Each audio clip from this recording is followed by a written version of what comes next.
Hi, welcome to Punchline Talks, the business breakfast briefers. I'm Mark Owen, and each week I invite a panel of business experts to talk about the local newspapers, national newspapers, find out what's happened in their own individual business and their own individual business sectors, and finally, what's caught their eye in this week's Punchline. Before I start and introduce the gang, I'd just like to thank our fantastic sponsors, Hazelwood's Business Accountants and Advisors, and they also provide me with great coffee every week. Okay, let's introduce the panel. Today, we've got Roger Head, OBE. He's the chairman of the board of the Pied Piper Appeal, owner of Higham Court and Gardens. He's an entrepreneur, and he's a co-owner of numerous business parks across Gloucestershire. We have Pennie McKenzie. She's the co-owner and founder of the Boho Collective, described as the original, alternative, experimental, unconventional, bohemian cafe and bakery. So welcome to her for the first time on Punchline Talks. We have Chun, the co-owner of Mayflower Restaurant, who's going to join us later on. And finally, never last not least, we have Sam Holliday. He's the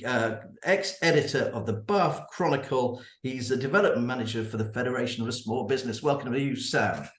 Okay, let's quickly check out the headlines. What's making headlines today, courtesy of the BBC. So we just quickly rattle through here. The Daily Express.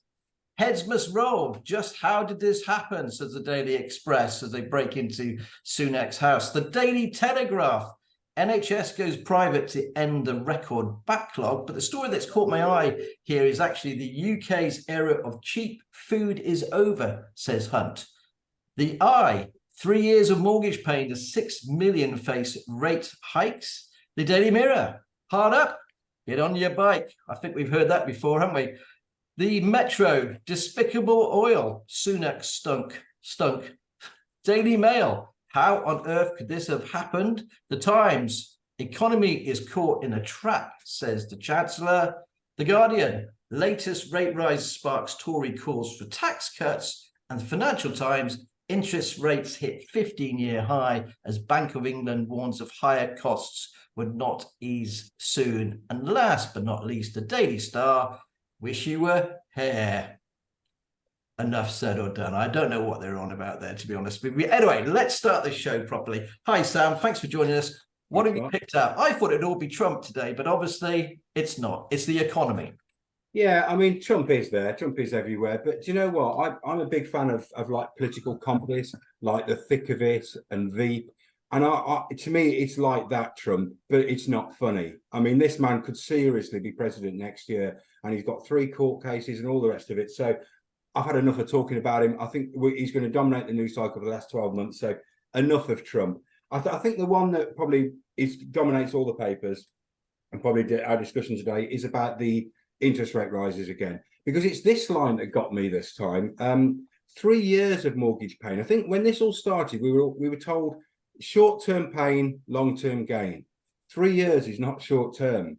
I was listening to a radio phone in yesterday where people were saying that their mortgage payments are going to go up like £600, and you have people say rather glibly, "Oh, we cut down on a few takeaways, maybe not go out for meals so often." £600 a month is life-changing for people. It's sell your house. It's going into negative equity.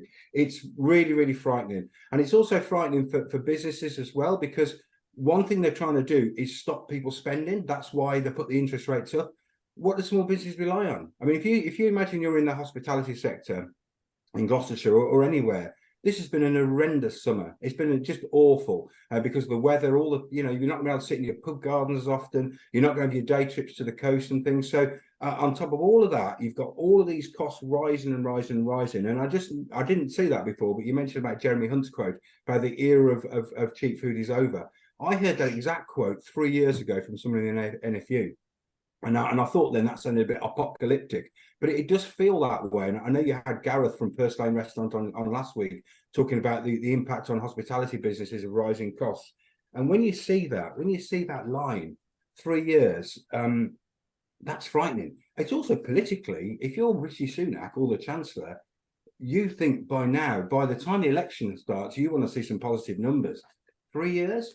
So for everybody, it's bad news. And I know there are some people from my generation who say, I don't know what the fuss is about. I used to have 15% interest rates, and I was probably one of those. But I don't think like that, because it's a different world. Younger people now have to borrow so much more money to buy a house, and so their payments are ridiculously high. and then nobody expected to see this again. So it's relentlessly bad news, and the problem is, I don't see where the solution is. I really don't. So sorry to be a very bad news, Mark, but getting beyond it, it's bad news. Hey, look, and it's all on the back of COVID as well. A lot of those companies in the hospitality trade borrowed up. Lots and lots of businesses do. Pennie, I mean, you're in the hospitality trade. Whew, yeah, it's tough, isn't it? It really is. It has been. It's been remarkable how resilient certainly our customer base has been, and I don't know whether it's because we have a wide spectrum. We go from coffee through to cake to meals to the bar, but we've certainly not seen people spending curve at the moment. People seem to still want that sense of community and that chance to get out, and we have tried to keep our prices as low and affordable as possible, but obviously with everything rising, we have had to increase them incrementally where necessary. Well, I think this is where quality matters when it gets tight like this. Anyway, thanks so much. I'm going to come back to do the papers with you in a minute. Roger, let's go over to you. What have you picked out from the papers for us? Well, first of all, I'd like to comment on what Sam has said. I absolutely agree. And a number of the points that Sam made, I was also going to make, so I won't duplicate that. My view is that the rate of interest rises horrendous. It's a knee-jerk reaction from the Bank of England, supported by the government. And really, interest rates are not the only thing that are causing inflation. There are lots of things that are causing inflation, not least obviously you have the global situation, but you also have huge profiteering from petrol retailers, from energy companies, from manufacturers. A lot of people have jumped on the bandwagon and increased prices hugely. I've certainly seen it within the construction industry, and inflation is not running and hasn't been running at 10%. So it's in that sector, it's been running 30, 40, 50%. What the government is saying are absolute nonsense. This situation with just putting interest rates up, which is stifling investment in industry, which is causing huge amounts of pain to the less well off. It's like rolling out a mass vaccination scheme and saying, well, most people are going to get better, but we're going to make a lot of people very ill on the way. I think it's a ludicrous situation, and the sooner they start bringing interest rates down, the better. Anyway, that's me off my soapbox on that one. The article that I'm going to refer to is actually a couple of days old, and that's a really interesting article, a paper from Lord Berkeley to the Times, and I'm just going to quote you a couple of the paragraphs and we can have a little bit of a chat about it. He's saying HS2 is one of the largest ever government funded projects, but neither Parliament or ministers have given it the scrutiny it deserves. This has not been aided by the Department of Transport's failure to give credible costs and progress estimates. Phase 1 estimates costs have risen from 23 billion to 97 billion. There's no safe and buildable station design at Euston, no forecast of demand post-pandemic, and no easy connection to other rail lines. The environment has been wrecked by the insistence on very high speed. This requires no bends and adds massively to costs. The DfT is starving existing rail network of funding for improvements, including electrification, and that people outside the South East need more than ever. Parts of HS2 where construction has not started should be cancelled, and what has been built repurposed to improve regional services. I think that's absolutely. Why are we spending nearly £100 million on a rail line to save 20 minutes or half an hour on a journey when frontline services, police, health, education are being starved of funding? It's absolutely ludicrous. I just want to say it's £100 billion, not 100 million. £100 billion. Imagine how many hospitals, imagine how much support could be put into fighting crime, how much more money could be put into what is a failing health service. But I'm not going to go into all the details of why I think it's failing, but there are a number of reasons. This is money that we cannot afford, and it's money that shouldn't be put in that direction.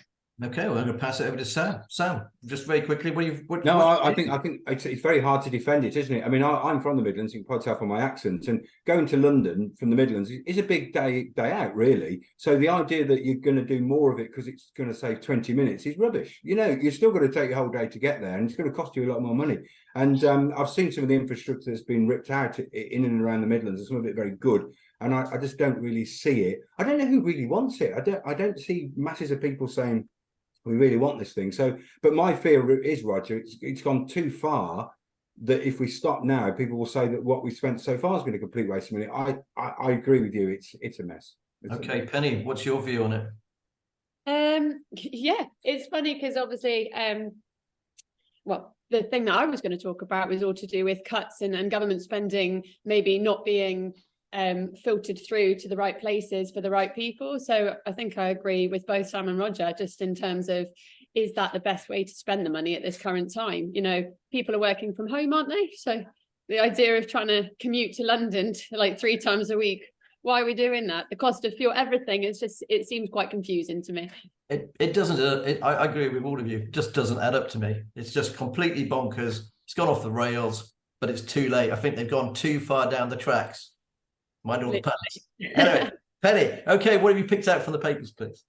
So mine is well, it's not lighthearted, but it is. We have a real philosophy of fun here at the Boho Bakery, and previously we were involved in a project that promoted adult play. It worked. Some of the Scandi countries have adult play parks and all sorts of things, and the project that we worked on looked at the effects of play on adult mental health. But the story that I found today in The Guardian was that all the play parks are shutting. So not only are adults not getting the chance to play like they are in some of our neighbouring countries, but now children aren't having the opportunity to go and enjoy a bit of outdoor space, meet other children and socialise. And we have 2 children under 2. So I know, thank you very much. They're just bringing me coffee here. Thanks, Alex. Not the 2-year-olds. So yeah, our 1 and 2-year-old, I know the benefits as a parent, especially in these long summer holiday periods, of having that park to go to and to see other people. So yeah, apparently it's all to do with the government not having enough money. And now I think it might be because they're building HS2. I think it's spot on. And the other thing is, it really impacts people from lower incomes. You know, when I was really broken and my children were young, you know, and I didn't have very much money, I used to take them to Gloucester Park all the time because it was free. And I could spend as much time there as I wanted. And then to really brighten up their day, I used to take them to B&Q and play hide and seek in the garden sheds. Loved it. Anyway, no wonder we got removed from there a number of times. But what else have you picked out, Penny? Last story? The last story, Freddie Mercury selling off some of his stuff. So for those of people not hit by the credit crunch and everything like that, you're not allowed to call it that because it's not a recession, everyone. He's selling off some of his things. Where was it? So you can have some of his personal photos, the Yamaha baby grand piano that he composed Bohemian Rhapsody, among with some other things. You can go and buy The Guardian, turn to page 7, and you can find out where you can get involved and buy all of his paraphernalia. Oh, fantastic. I'm a big Freddie Mercury fan. The story I picked out from the Sun today was actually this gentleman who's just passed away, actually. He's called Martin Iron Man Matthews, and he collected over 400 irons. Wow. In his life. And the family have just sold him. He passed away recently, and the family have just sold him for £10,000, and he had terrible trouble getting some of them through customs. Anyway, that's the end of the newspaper round. Sam, let's go over to you, please. Okay, let's talk about the general economy. You've talked to lots and lots of business people, you know, and obviously you're involved in lots of things. So what is the general feeling out there? Well, just on your point about B&Q, by the way, my wife used to take the kids to Pets R Us instead of the zoo because it's fabulous. You go around and see all the little birds. But anyway, yeah, it's still very mixed, Mark. I really do think that. I think if you speak to any 2 business owners, the chances are at the moment you're going to get 2 very different replies. Delighted to hear what Penny was saying, and maybe she's got a bit of an insight there into where you treat your customers and look after them. But for a lot of the businesses, it is quite tough. And as you know, we do regular confidence reports, and because we've been doing it for years and years, they are a really good monitor of where we are. And at the start of the year, we saw a bit of a surge, people starting to believe again. But we've got the national figures come through. We've now got the Southwest ones, which I'm just analysing, and it's definitely stalled again. So that little bit of an upsurge at the start of the year seems to have stalled. And confidence is important, I think, because confidence breeds confidence. So if you know that other business owners are feeling good about it, you start to believe in it. But all these things that we're talking about so far, all the things about interest rates and things, do not help, because, you know, if you're thinking will I take on that extra employee? Will, you know, is Pennie thinking, should I take on an extra member of staff? Should I invest in that bit of kit? Should I think about expanding my operation? You're a little bit cautious because you're looking at the interest rates. You might need to borrow money from the bank. That's going to cost you more. So suddenly we end up going full, you know, fast ahead towards more problems. So it's a really mixed picture, Mark. I mean, I'm just dying one day to be able to come onto this show and say things are looking really rosy. And trust me, a lot of businesses are doing well. Don't get me wrong, but there's an awful lot that are starting to get nervous again. And nobody can see a great end to it. You know, when it's like COVID, where we all thought the vaccination would be the game changer. I don't know what the game changer is here. I don't think it's a political one, so, you know, but necessarily people say if you get rid of this government, you get a new government. I think people think it goes beyond that. It goes a bit deeper than that. So it's a difficult picture out there, Mark. There's no doubt about it. Well, I don't think we're helped by the war in Ukraine as well, as you No. that is having a massive effect on thing. Unless you're in the arms trade or the aviation industry, which is obviously doing extremely well out of it. And you know, this county actually is involved in that. You know, yeah, you're right. Look at it; they're doing extremely well out of it. There are always sectors that do well in all circumstances, and I think we should never forget that. And having judged some local business awards recently, there's some fantastic stories out there. There's a lot of brilliant businesses doing well, but for a lot of the smaller ones, not so much, I'm afraid. No. Okay, well, thanks ever so much for that. That's great to pass over to Roger, actually, because Roger, you own a number of business parks. Do you want to explain where they are, please, and how long you had them, how big they are, and Okay. With my business partner, Jim Ruddy, we built up a portfolio of industrial, mainly in Gloucestershire, but spreading down into the southwest. So therefore, I'm able to give you a view, really a broad spectrum of companies and how they're doing. We're seeing the larger companies seem to be doing okay, but it's the smaller companies that are really struggling. I think that the business confidence is probably the lowest I've ever seen it in a 50-year career, because what I can't see is an end to it. I can't see what's going to happen to actually change things. And certainly, as I said before, interest rates are having a major effect. For the first time, we've seen defaults on rents. We're seeing people asking us for new arrangements. It's difficult out there. But it's the problem is the lack of confidence, I believe, is because people can't see an end to it, what is going to put it right. And it's not helping as well. People who are doing better, we've seen a huge increase in corporation tax, you know, from 19 to 26% or whatever it was. That's going to make it even worse because it'll stifle investment in new equipment and generally in industry. So what you're actually seeing is a bigger divide now from the smaller companies struggling to compete with the bigger companies that are probably in a stronger financial position and can stand these increased costs. And I think one of the main drivers, of course, is power.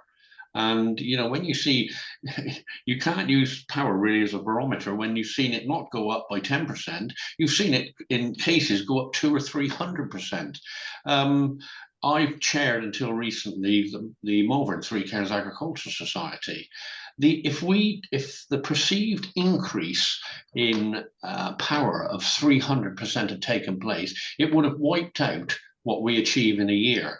That is just absolutely massive. And I think that the main thing we've got to get on top of are these costs of electricity and gas. It's just unsustainable. Let's be honest about it. The companies have been profiteering, as you said earlier, in the very start of the package. And they've been just raking it in. And it's been a runaway train. Absolutely, particularly with petrol retailers. I mean, I think their margin used to be 3 or 4 pence a litre. They're talking 20 odd pence a litre. They're making an absolute fortune. And really, that's having a huge impact on people's living standards. You know, there ought to be a higher windfall tax than what we're seeing at the moment. There ought to be penalties for this kind of profiteering. It's completely unrealistic and unfair. Now, the other thing I wanted to just bring into, which I'll bring into Pennie, actually, because we kind of only have so much time, Roger. But one part you didn't mention was the rise in the minimum wage, which obviously, and the rise in national insurance contributions there as well. So every single way you look, there's just an added cost at this particular moment. Now, if you're running a small company like Pennie, you've got 24 staff. That must hit that bottom line, Pennie. It must be very difficult. You've got energy bills going up. You've got food bills going up. You've got Oh, absolutely. It has been yeah. It has been a tricky few months. Obviously, I think the rise in the national living wage was necessary. Obviously, with all of the costs going up, you know, our business is predominantly about its people, and the last thing that we want is them struggling. So we've been able to find and facilitate that rise, and where possible, we've also been able to pay people above that line, just because everyone is struggling on every level. But it has been particularly difficult. The rise in food costs as well. We've not addressed them, and I think as well the government were very kind and gave us a bit of a break on VAT, but the hospitality industry in particular really suffers as soon as you hit that 85,000 threshold, just because anything that we buy in, there's no VAT.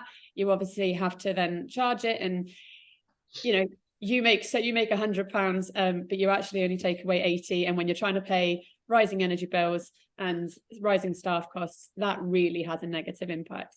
Well, let's talk about the positives. Let's talk about your actual business, because you're in the barn at the moment and you're going to be moving to Charfield. Tell us about Boho. What is the company itself?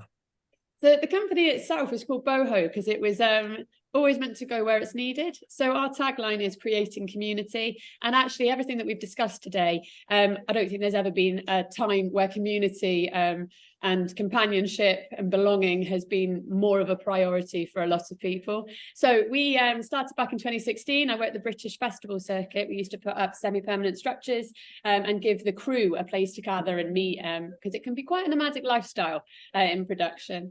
We then had a residency at a local cafe and took on the barn in 2021, just after our daughter was born. So the barn itself was an old cow shed. Our landlord developed the external structure, and if I say so myself, I think we've done a great job of building the community within it. We put on a range of events, from car meets. I don't know if any of you are into your cars. Well, Roger is, for a fact, yes. Have you ever been to the Higham Court Motor Show? No, we need to talk, Roger, because we have Southwest Retros are our resident club, so a huge variety of vehicles turn up every third Sunday. Last Sunday we had hot rod, street rods, and Americana. So we've currently got a top rod. Check out our Instagram in front of the bar that our head baker's dad built for her when she was a kid. So, you know, there was a drag race down the drive on a Saturday afternoon, and it was a lot of fun. But tell us quickly where you're going to as well. So you're going to Charford, and why are you moving? So we are moving. Obviously, as you've touched on, Roger, rising costs for everyone has meant that our landlord has put our rent up by 129%.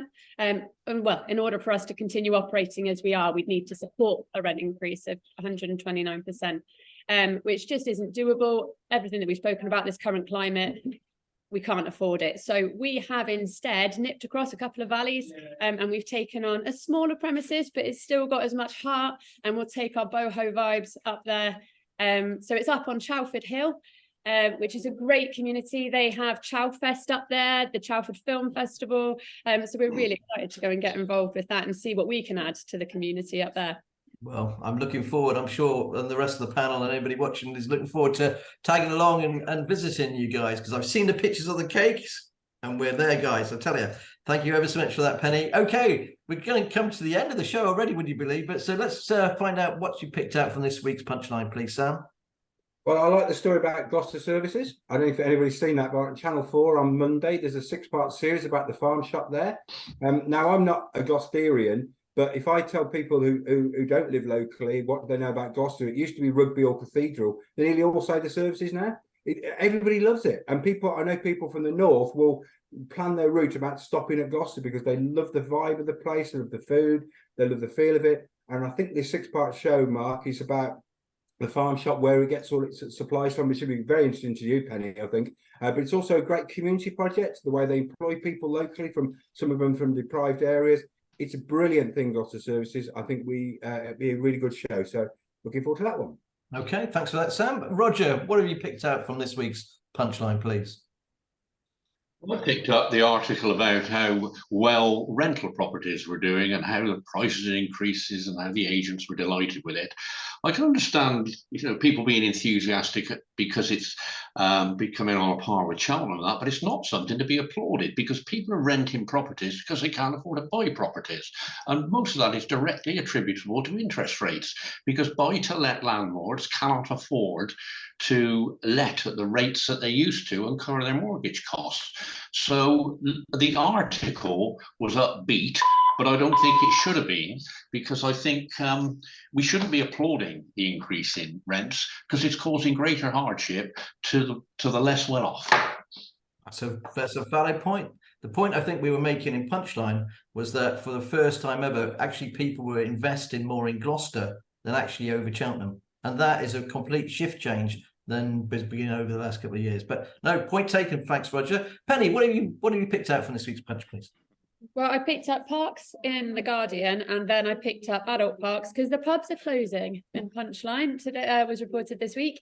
Yeah, lots of people ignoring the planning regulations. And actually, where we're moving on Chelford Hill, that's the scenario for the local pub there. So a community group are getting together. We are trying to help them out as much as we can to purchase the pub premises and stop it from being made into residential property, where you do lose that heart of the community, which I keep banging on about. Well, it's very important. It's at the end of the day, it's not about the buildings, it's all about the people. It was a mixed bag of headlines for me this week, but the story that really caught my eye was actually the one from yesterday. It was the regeneration of 41 on Westgate Street, the historical 500-year-old building that the Historic England have put some, generous amount of money into. The county council, the city council, all these different bodies regenerating this amazing building, and not just that building, but 20 or 30s along there. And the cathedral quarter, I think, is going to be so fundamental to the development and the future of the city. So that was my story. And I did go around to the spooky building myself, and I was left in the cellar on my own for a little while, which I don't recommend to anybody. Anyway, unfortunately, that's all we've got time for this week. I'd like to thank our fantastic panel. Thank you ever so much for joining us. I'd like to thank our wonderful sponsors, Hazelwood's Business Accountants and Advisors, and for you for watching. If you like the show, please like, share, and subscribe. And until next time, remember, it's all in the punchline. Thank you. Bye-bye.